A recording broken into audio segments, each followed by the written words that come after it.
Hey everyone, Julian here, and today I'm going to be talking to you about how to find vocals for your tracks, or at least a method that a lot of producers, a lot of the top producers are using right now that I think everybody should know about. So what we're going to be doing is we're going to be going through Splice here, and I'm going to be looking for vocal sample packs. Now, I'm going to click on instruments here, and we're going to click on vocals, and then what you can do, as you can see, when you do that, obviously just these packs come up, which if you're familiar with Splice, you know you've probably heard all the samples in these packs. But if you go here and click on random and just keep shuffling through, you can usually find some kind of cool vocal pack. Now, the thing about this technique is you may be saying, okay, this is very obvious. Yes, you can go and find vocals. Everybody probably knows this. That's true.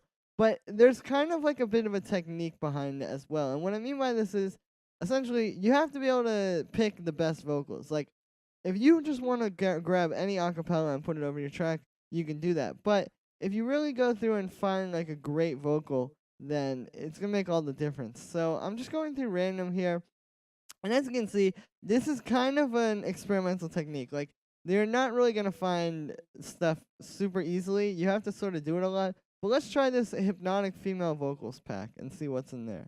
So you'll see there are so this is filled with like hooks and verses essentially, and this is how most of them are. And I like that.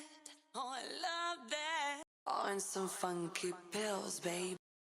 So this is what I was talking about. Some of these aren't always going to be the best, but as you can see, these are just some wide open vocals. They're key sort of labeled as well as BPM labeled, so you know they're very easy to use. And this is a great tool. Like I said, you could totally just go through and use vocals like this. And if you're able to find really good ones and put them with really great tracks, then you can make something awesome. So I'll show you like some more examples. Like I have a few of these. And I'm not trying to out anybody necessarily, but like you can see kind of the difference between the really good ones and the really bad ones. So here's an example of one that I would say maybe isn't the best. Pull me through. I know that I'm not perfect even when I'm by your side.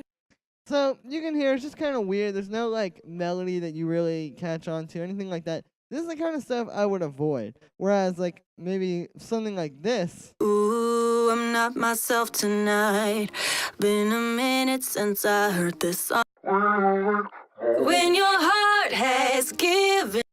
You can hear is considerably better. There's a lot more you could do with that. It's like more of a song. It's just more sort of put together. So really the key thing here is again, it's just about having that skill to like know what is good and what isn't, or what is a hit or what isn't, or you know, however high you want to set your sights. But yeah, this is a great method for finding vocals. And I know I get a lot of questions about how to find vocals and stuff, so I don't think a lot of you guys are super aware of this just yet. But this is definitely like a ton of producers are doing this. A ton of Don Diablo stuff has vocals like this.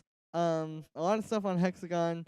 And a ton of other stuff in other styles as well. That's just what comes to mind right now. But like all throughout electronic music, people are doing this. And again, it's a very good way to find vocals. Like there's nothing wrong with using stuff from a sample pack. You just got to be creative with it, or you know, just make a great song. The song is really what matters in the end. So that's gonna be it for today, guys. Make sure to let me know what you think of this video in the comments, and make sure to like this video as well as subscribe, and check out my social media. It's in the description. If you follow me on Instagram, follow me on Twitter or whatever, that'd be great. I'm trying to get my followers up. And yeah, I will see you guys again tomorrow with another tutorial.